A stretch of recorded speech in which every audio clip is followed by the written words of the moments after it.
राजा जनकाची एक अतिशय सुरेख मधुर अशी कथा गोशाळेतून सांगण्याचा मोह होतोय. आपल्याला माहिती आहे जनक राजा अतिशय पराक्रमी होता, शूर होता, परंतु तो त्याच्या शौर्यासाठी पराक्रमासाठी फक्त नाही समजून घेतला जात लोकांकडून, परमधार्मिक होता. जनक राजा हा लगभग बुद्धत्वाला पोचलेला राजा होता. राजा असून सुद्धा संन्यस्त जीवन कसं जगायचं याचा आदर्श देशामध्ये जनक राजाने घालून दिला. असा जनक राजा उत्तम प्रकारे आयुष्य उपभोगून आणि आयुष्य उपभोगताना राज्यशकट नीटपणे चालवत असताना अतिशय धार्मिकपणे जगला आणि त्याने स्वतःच्या योगबलाच्या आधारावर हे जीवित कार्य संपवले. भौतिक देहाचा आपल्या त्याग केला. त्याने देहाचा त्याग केल्या केल्या तक्षणी पुष्पक विमान अवतरलं आणि ज्यातून दिव्य देहधारी असे सेवक खाली असे आले, जसे आता एअर होस्टेस असतात, पण त्यापेक्षाही दिव्य तेजधारी असे सेवक खाली आले. अतिशय सन्मानाने त्यांनी जनक राजाला विमानामध्ये घेतलं आणि विमान अतिशय उत्तम असा ज्या ठिकाणी निवास व्यवस्था केलेली आहे तिथे फक्त अतिशय उच्च दर्जाचे पुण्यशालीच बुद्धत्वाला पोचलेच लोक जाऊ शकतात, अशा देवलोकामध्ये ते निघालं. परंतु निघताना एक गडबड झाली. ते जवळून चाललं यमपुरीच्या. यमपुरीच्या जवळून जात असताना एकदम काही हजार लोकांचा आवाज आला राजा जनकाला. अतिशय केविलवाणा आवाज, दया येईल असा आवाज. महाराज महाराज आम्हाला वाचवा. आणि मग कोणीतरी मोठ्यानं ओरडून म्हणत होतं की तुम्ही आता निघाला इथून, तुमच्या देहाला स्पर्श करून जो वायू येतोय, जो वारा येतोय, तो वारा आमच्याकडे आल्यामुळे आमच्या वेदना संपल्यात काही क्षणापुरत्या, काही मिनिटांपुरत्या. आम्ही नरक यातना भोगतोय. जे काही पापं केली आम्ही पूर्वी त्याची प्रायश्चित्त म्हणून आम्ही नरकामध्ये आहोत, तर आम्ही नरक यातना अक्षरशः भोगतोय. परंतु तुमच्या देहाला स्पर्शून जो वारा इकडे आलेला आहे तो वारा आम्हाला पुलकित करून सोडलेला आहे.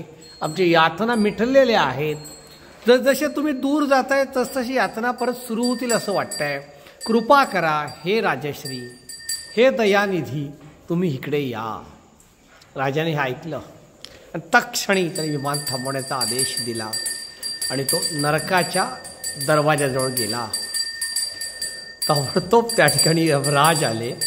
म्हटले काय करताय तुम्ही? इतकं पुण्य संपादन केलेलं आहे की तुमच्यासाठी आमच्याकडे जो स्वर्गाचा सगळ्यात टॉपचा जो भाग आहे तो सुद्धा तुम्हाला द्यायला कमी पडेल.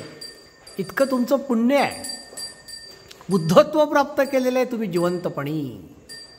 एक राजा असून तुम्ही संन्याशासारखे जगलेले आहात. सगळं उपभोगत असताना सुद्धा त्यात तुम्ही कधीच नव्हतात.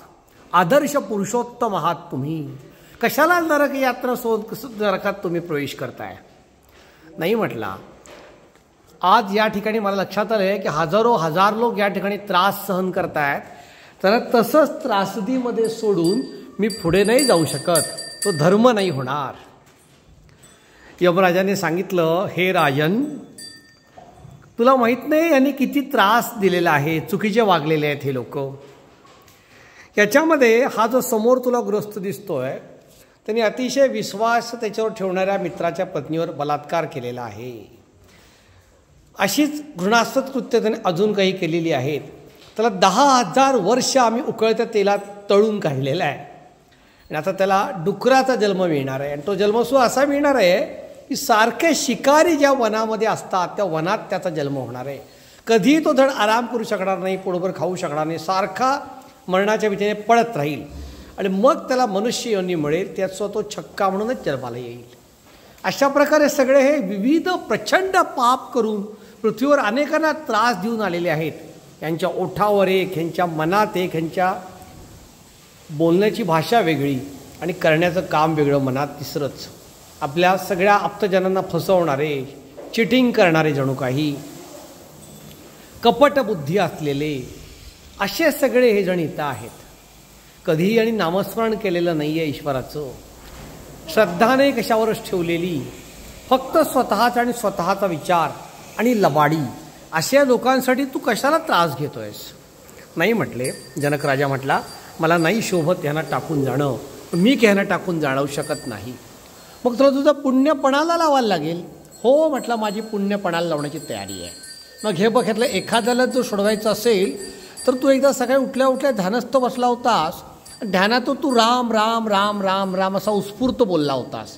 त्या दिवशीच्या तुझ्या पुण्याला जर तू पणाला लावलंस तर एक जणाला तू त्यातल्या नरकातून मुक्ती देऊन स्वर्गलोकी पाठवू शकतोस. म्हणून इथे तर हजारो लोक आहेत. हजारो लोकांसाठी तुझं अख्खं पुण्यपणाला लावायला लागेल. आणि हे राजन, ज्या पुण्याच्या आधारे आता तू स्वर्गलोकामध्ये आनंद उपभोगणार आहेस, तेच पुण्यपणाला लावलं तर तुला काय पुढच्या काळात करावं लागेल याचा विचार करून तू काय करायचं ते ठरव. नाही, मला कितीही त्रास झाला तरी चालेल, परंतु माझं सगळं पुण्यपणाला लावतो मी. सगळं पुण्य माझं काढून घ्या. थोडक्यात माझे सगळे पैसे अकाउंटमध्ये विड्रॉल करा आणि काय करा, आणि मोकळा करा या सगळ्या बंद्यांना आणि त्यांना स्वर्गामध्ये जाऊ दे. त्यांनी अपार यातना सोसलेल्या आहेत, केल्या असतील त्यांनी चुका, यातना पण अपार सोसलेल्या आहेत. तेव्हा हे यमराजा, तू माझं सगळं पुण्य घेण यांना मोकळं कर. तसंच झालं. राजाने सांगितल्यानुसार त्याचं सगळं पुण्य खर्ची पडलं आणि सगळे बंदी सुटले. बंदिवान सुटले, आनंदी आनंद झाला. ते परत विमानात सगळे बसले आणि सगळ्यांची रवानगी स्वर्गात होत असताना सगळे जण उच्च रवाने आनंदाने गात होते, जनकाच्या कीर्तीचं गान करत होते.